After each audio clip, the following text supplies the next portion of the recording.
Dia awak ni? Ha? Bang, tengok Ali tu. Saya risau tengok Ali tu, bang. Asyik termenung, mengeluh je. Itu je kerja dia, bang. Yelah, saya tengok dia akhir-akhir ni memang macam tu. Kenapa macam tu? Kalau dia cerita kat kita tu boleh juga kita tahu. Ni tak ada cerita apa pun, bang. Pengalaman saya mengatakan budak ni sedang dilamun cinta. Assalamualaikum. Waalaikumsalam. Sampai pun kau. Panjang. Kau dari mana?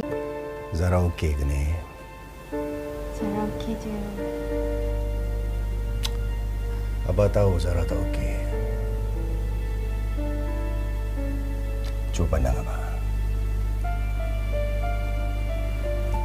Kenapa ni? Ya, Pak. Zara nak kahwin kan? Apa ni? Bakal pengantin sesedih macam ni. Lebih-lebih lagi anak abah yang cantik ni. Tak nak sedih lah. Amai memang ceritakan awak. Dan saya rasa awak pun ceritakan dia kan? Jangan sentuh aku lah.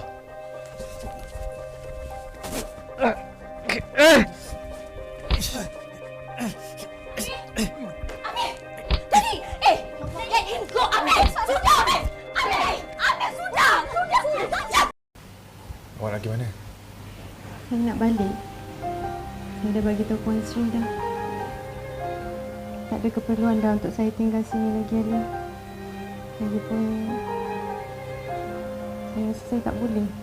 Saya tak kuat untuk tinggal dekat sini. Banyak sangat kenangan kat rumah ni.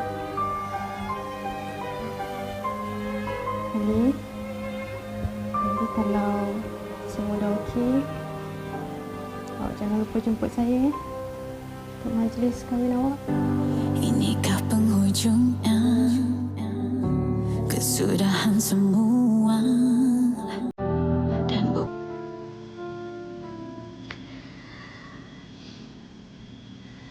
sebenarnya Mama pernah berbual panjang dengan Amir tentang Dali. Dali tak selesa ya dengan apa yang Mama buat.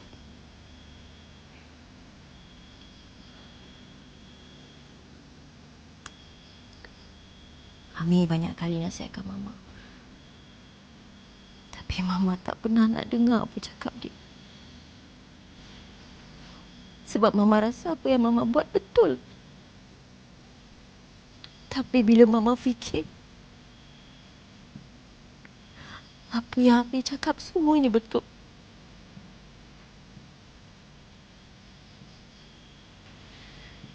Tak salah kalau Mama bagi anak Mama buat keputusan untuk hidup dia sendiri.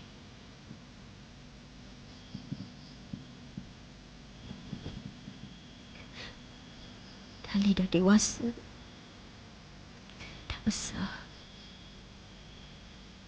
Ada hidup sendiri kan?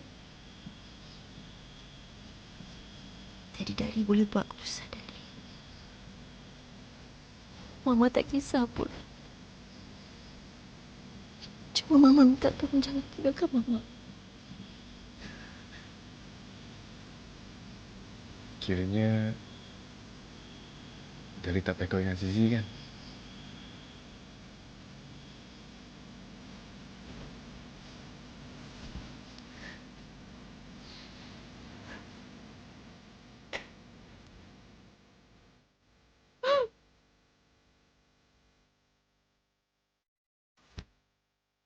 Separuh? Awak tanya, tunggu lah lepas kahwin. Tak kahwin Serius? Serius lah. Wow.